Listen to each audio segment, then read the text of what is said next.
प्रभु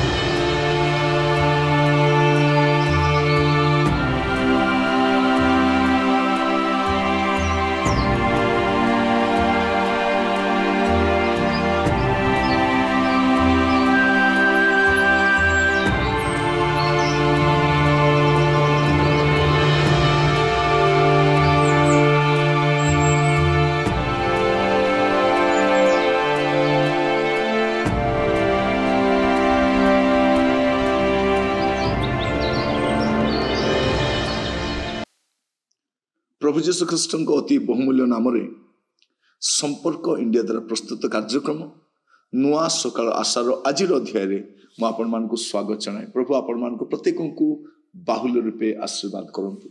आज आम जो प्रसंग आलोचना करवा प्रसंग शीर्षक हूँ देखिकी बुझंतु।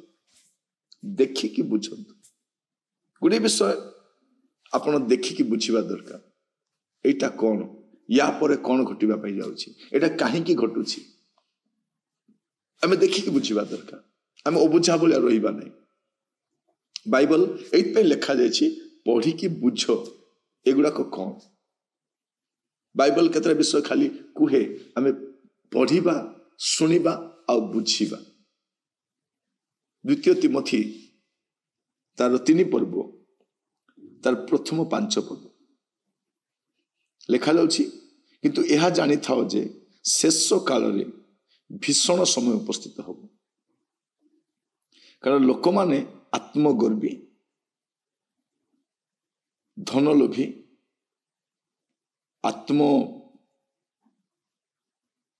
प्रिय अहंकारी निंदक पितामाता अबाध्य अकृतज्ञ अपवित्र स्नेहशून्य अमिलन प्रिय अपवादक अजितेन्द्रिय प्रचंड उत्तम विषय घृणाकारी विश्वासघातक दुस्साहसी दाम्भिक हेबे और ईश्वर प्रिय न होई विलास प्रिय हेबे।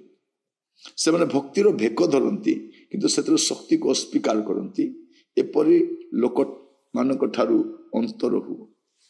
एटा आपण देखिक बुझिबा दरकार जे एटा कौन ना शेष कालर लक्षण। शेष काल लक्षण ये आम देखुचे एटा आप देखिकी बुझा अच्छी लिखा जाए यहीटा हूँ शेष कालर समय लक्षण। कौन से जे लोक माने आत्मप्रिय हेबे। कौन प्रिय हेबे? आत्मप्रिय। केवल निजक आत्मकेन्द्रिक ही बंचे निजक ही अधिक भल पाइबे। एटा देखिक बुझा अच्छी जदि लोक मान निजक अन्य ठार निजक अधिक भल पाउछ जानवे एटा शेष काल आसी जाइछि। धनलोभी एमितिका धनर कांगालीपन आगु आप देखी नी। एते कदर्य रूप धन पाए माने धन सरीजीव बोली बापा माँ को चिकित्सा भी भल करूना। धन सरीजीव बोली भल खाऊ भी ना भल पिंधु भी ना। धन लोभी आत्मगर्वी देखिए से कथबार्ता से चाहानी से बसवा उठिबार गोटे गर्व झलसु थाए। तापरे अहंकारी अहंकारी निंदक से जीवन कार्य ही अन्यर निंदा करवा। जेबे भी सुजोग पाइब निंदा कथा कहले निंदा भावना भी निंदा लेखिले भी निंदा उठिले निंदा बसले निंदा पर निंदा करते से माने आउ कौन लिखा पिता माता बाध्य। एटा देखिकी बुझिबार अछि जे आपण शेष काल रे वास करूछन। कौन लिखा जाछि पिता माता बाध्य अकृतज्ञ। देखो केते माने कृतज्ञ रूप आप देखिए। कृतज्ञता नहीं कहा प्रति मध्य कृतज्ञ नहीं। आप जिते जन को उपकार कले भी से आप पछरे कौन ना कौन गोटे कहते जा जे मेडिकल रे पड़ी थिला आपण देखिबा को जाइथिले भलो आसला पर से बचसा करिवो। जार अभाव दिला सहाय्य करिवे से आपण को विरुद्ध जीव। जाको आपण केबे खाइबा पे सहाय्य सी भी ଯାହାର ଯାହାକୁ ସାହାଯ୍ୟ କରିଛନ୍ତି ସେ ଉନ୍ନତ ହେଇଛି, ସିଏ ବି ଆପଣ କଣ କରିବ? କୃତଜ୍ଞ ହବ ନାହିଁ। ଲେଖାଯାଉଛି ଅକୃତଜ୍ଞ ହେବେ ଲୋକମାନେ। ଏହା ଦେଖିକି ବୁଝନ୍ତୁ। ଆଉ ଲେଖାଯାଉଛି ଅପବିତ୍ର। କୋଉଠି ପବିତ୍ରତା ପାଇଁ ପ୍ରାଧାନ୍ୟ ଦିଆଯାଉଛି? ପବିତ୍ରତା ବିଷୟରେ ନାହିଁ, ତାର ଚିନ୍ତା ମଧ୍ୟ ନାହିଁ ଲୋକମାନଙ୍କ। ବାପା ମା ବି ଚିନ୍ତା କରୁନାହାନ୍ତି, ବିଶ୍ୱାସୀ ମାନେ ବି ଚିନ୍ତା କରୁନାହାନ୍ତି। ମୋର ମଣ୍ଡଳୀର ବିଶ୍ୱାସୀ ମାନେ ପବିତ୍ର ହେଲେ ସ୍ୱର୍ଗକୁ ଯିବେ, ଏଟା ପାଳକ ମାନେ ବି ଚିନ୍ତା କରୁନାହାନ୍ତି। ଖାଲି ଚର୍ଚ୍ଚ ଆସୁଥାଉ ଯାଉଥାଉ। ମିଟିଂରେ ଦେଖନ୍ତୁ ପବିତ୍ରତା ବିଷୟରେ ପ୍ରଚାର ବି ହଉନି।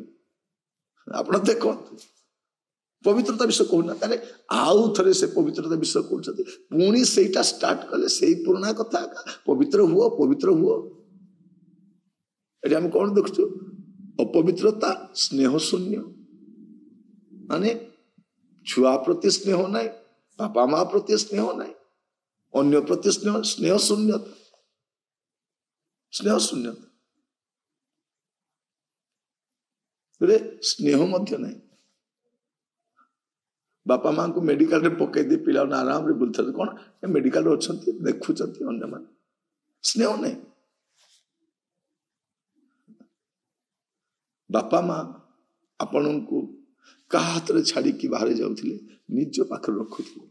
ଆଜି ଆମେ ସେମାନଙ୍କୁ ଦୟନୀୟ ଅବସ୍ଥାରେ ଛାଡିକି କାହାକୁ ଟିକେ ଅଳ୍ପ ପଇସା ଦେଇକି ଆମେ କଣ କରୁଛୁ ନା ଆମେ ଆମର କର୍ତ୍ତବ୍ୟରୁ ଆମେ ହରି ଯାଉଛୁ। ନାଇଁ, ଆପଣ ପର୍ସନାଲି କଣ କରନ୍ତୁ? ଆପଣ ପର୍ସନାଲି ବ୍ୟସ୍ତତା ରହିଛି, କର୍ମ ବ୍ୟସ୍ତତା ରହିଛି, ତା ସହିତ ଆପଣ ରହିବା ସମୟରେ ସ୍ପେଶାଲ ଆଟେନସନ ଦିଅନ୍ତି କି? ସ୍ନେହ ଶୂନ୍ୟ, ଅମିଳନ ପ୍ରିୟ, ସେମାନଙ୍କୁ ମିଶିବା ପାଇଁ ପସନ୍ଦ ନାହିଁ, ଅନ୍ୟ ସହିତ ମିଳାମିଶା କରିବା ପସନ୍ଦ ନାହିଁ। ଆମେ ଏଠି କାହାରିକୁ ମିଶୁନାହୁଁ, ଆମେ ଖାଲି ଚର୍ଚ୍ଚ ଯାଇକି ପଳେଇ ଆସୁ। ଆମ ପରିବାର ସହିତ ମଧ୍ୟ ଆମର ଏତେ ମିଳାମିଶା ନାହିଁ, ଆମେ ଟିକେ ଏତେ ପସନ୍ଦ କରୁନୁ। ତ ସ୍ୱର୍ଗରେ କେମିତି କରିବେ? ସେଠି ତ ମିଳିମିଶି ରହିବାର ଅଛି।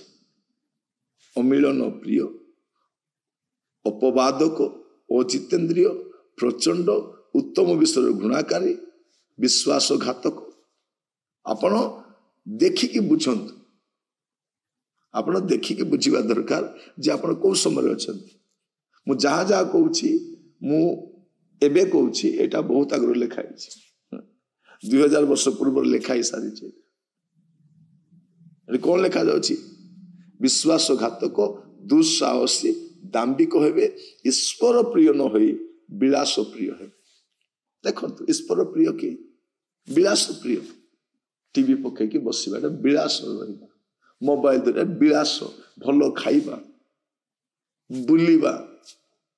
ଏବେ ଦେଖନ୍ତୁ, ଏବେ ସମର ଛୁଟି ଆସିବ, ଲୋକମାନେ କଣ କରିବେ? ବୁଲିବା ପାଇଁ ଯିବେ, ମିଟିଂ ଯିବା ପାଇଁ ପସନ୍ଦ କରିବେନି। ସେମାନଙ୍କୁ ମିଟିଂ ଏତେ ପସନ୍ଦ ନାହିଁ, ବୁଲିବା ପାଇଁ ପସନ୍ଦ କରନ୍ତି। ଆମେ ବୁଲିବା ପାଇଁ ଏଥର ଛୁଟିରେ ଏଠି ବୁଲିବା ପାଇଁ ଯାଉଛୁ, ଏଥର ଛୁଟିରେ ଗୋଟେ ମିଶନ ଫିଲ୍ଡ ବୁଲିକି ଯାଆନ୍ତୁ, ପିଲାମାନଙ୍କୁ ନେଇକି ଯାଆନ୍ତୁ, ଗୋଟେ 3-4ଟା ଚର୍ଚ୍ଚ ବୁଲିକି ଆସନ୍ତୁ। ଆପଣଙ୍କ ଛୁଟି ଦିନରେ ଏଇ ଚର୍ଚ୍ଚ ସେଇ ଚର୍ଚ୍ଚ ଟିକେ ବୁଲନ୍ତୁ, ପିଲାଙ୍କୁ ଦେଖନ୍ତୁ, ବିଶ୍ୱାସ ମିଶନ୍ତୁ, ସେବା କାର୍ଯ୍ୟ କେମିତି ଚାଲିଛି ଦେଖନ୍ତୁ। ସେଇଟା ନାହିଁ। କଣ ଏମାନେ କଣ ପସନ୍ଦ କରନ୍ତି?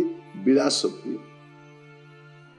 ଆଣ୍ଠେଇବାଟା ଗଲାଣି, ଚର୍ଚ୍ଚରେ ଆଣ୍ଠେଇବାଟା ନାହିଁ, ଉପବାସ ନାହିଁ, ଉଜାଗର ପ୍ରାର୍ଥନା ନାହିଁ। ବହୁତ ସମୟ ବାଇବେଲ ପଢିଲେ ଆଖି ବିନ୍ଧେ, ମୁଣ୍ଡ ବଥା ହୁଏ, ଟିଭି ମୋବାଇଲ ଦେଖିଲେ ମୁଣ୍ଡ ବଥା ହୁଏ ନାହିଁ। ବିଳାସ ପ୍ରିୟ। ଆମେ ଭଲ ଖାଇବା ପାଇଁ ପସନ୍ଦ କରୁ, କିନ୍ତୁ ଗୋଟେ ସାଧାରଣ ଜୀବନ ଆମର ପସନ୍ଦ ନାହିଁ। ଆମର ଦୁଃଖର ଦିନ ପଳେଇଲାଣି, ପ୍ରଭୁ ଆମକୁ ଏତେ ଆଶୀର୍ବାଦ କରିଛନ୍ତି। ଏମାନେ ବିଳାସ ପ୍ରିୟ। ସେମାନେ ଭକ୍ତିର ଭେକ ଧରନ୍ତି, କିନ୍ତୁ ସେଥିର ଶକ୍ତିକୁ ଅସ୍ୱୀକାର କରନ୍ତି। ଏପରି ଲୋକମାନଙ୍କ ଠାରୁ ଅନ୍ତର ହୁଅ। କଣ କର? ଏପରି ଲୋକମାନଙ୍କ ଠାରୁ ଅନ୍ତର ହୁଅ। ମୁଁ କାହିଁକି ଆପଣଙ୍କୁ କହୁଛି ଯେ ଦେଖିକି ବୁଝନ୍ତୁ। ପ୍ରଭୁ ଆପଣଙ୍କୁ ଆଶୀର୍ବାଦ କରନ୍ତୁ। ପ୍ରାର୍ଥନା କରିବା। ଅନୁଗ୍ରହକାରୀ ପିତା ପରମେଶ୍ୱର, ଆପଣଙ୍କୁ ଧନ୍ୟବାଦ ଦଉଛି। ପ୍ରଭୁ ଆପଣ ଆମମାନଙ୍କୁ ଅନୁଗ୍ରହ କରନ୍ତୁ ଦେଖିକି ବୁଝିବା ପାଇଁ, ଆମର ଦୃଷ୍ଟିଭଙ୍ଗୀ ବଦଳାଇବା ପାଇଁ ଆମମାନଙ୍କୁ ସାହାଯ୍ୟ କର। ପ୍ରଭୁ ଆମମାନଙ୍କ ସହିତ କଥା ହୁଅ, ଦୟା କର। ବାକ୍ୟ ଦ୍ୱାରା କଥା ହେଇଥିବାରୁ ଧନ୍ୟବାଦ। ଯୀଶୁଙ୍କ ପ୍ରିୟ ନାମରେ ମାଗିଲି, ଆମେନ୍। ପ୍ରଭୁ ଆପଣମାନଙ୍କ ପ୍ରତ୍ୟେକଙ୍କୁ ଆଶୀର୍ବାଦ କରନ୍ତୁ। ନୂଆ ଅଧ୍ୟାୟରେ ଆସନ୍ତାକାଲି ଜଡ଼ିତ ହେବା। ବିଦାୟ ଦିଅନ୍ତୁ। ପ୍ରଭୁରେ ରୁହନ୍ତୁ। ନମସ୍କାର।